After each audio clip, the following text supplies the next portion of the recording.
டிவிக்கு மாதிரி ஒரு தற்கொலை கூட்டம். தற்கொலை கூட்டம் ஏதோ ஒரு தற்கொலை கூட்டம். அது எல்லாமே தற்கொலை கூட்டம். உங்க தற்கொலைன்னு சொல்றோம். தற்கொலைங்கிற வார்த்தை தற்கொலைத்தனமான ஒரு அரசியலை நீங்க நடத்தி கொண்டு ஒரு தொண்டுண்டம் இல்ல, மக்களுக்கு தொண்டாற்ற வேண்டுங்கிற அந்த சர்வீஸ் மைண்ட் இல்ல. நான் அதுக்கு 2 எக்ஸாம்பிள் சொல்லுவேன், கட் பண்ணாம போடுவீங்களா? முதல் விஷயம் வந்து முயற்சி திருவினையாக்கும், முயற்றின்மை இன்மை புகுத்தியுடன் வள்ளுவர் சொன்னார். இளமை புகுத்தியுடன் ஒருத்தர் சொன்னார் ஸ்டேஜில், அவர் யாருன்னு நீங்கள் தேடிக்கங்க. 2வது கேடில் வீழ்ச்சலும் கல்வியவனுக்கு மாடலில் மற்றையவைன்னு வள்ளுவர் சொன்னார். மாடை வந்து ஒரு செல்வம்னு சொல்கிறாரு வள்ளுவர், இன்னொருத்தர் சொன்னார் ஒரு வீடியோவில். இந்த 2 பேரை தான் அடிப்படையில் நம்மளுடைய தமிழ் வேதம்னு சொல்லப்படக்கூடிய திருக்குறளையே தப்பாக சொன்னவங்களை தான் தற்கூரின்னு பொதுவாக 3ஆம் கிளாஸ் குழந்தைங்க சொல்லுவாங்க. ஏன்னா 3ஆம் கிளாஸ்லேயே இந்த திருக்குறளை சொல்லி கொடுத்துருவாங்க.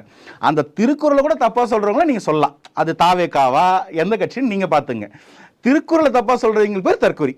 தாவேக்கால யார் அப்படி சொன்ன மாதிரி எனக்கு தெரியல. அதனால் நீங்கள் வந்து யாரை சொன்னாலும் நீங்கள் அது உங்களுடைய மனசாட்சிக்கும் அறிவு கூர்மைக்கும் நான் விட்டுறேன், நீங்கள் தேடி பார்த்துக்கங்க நான் சொல்கிறேன்.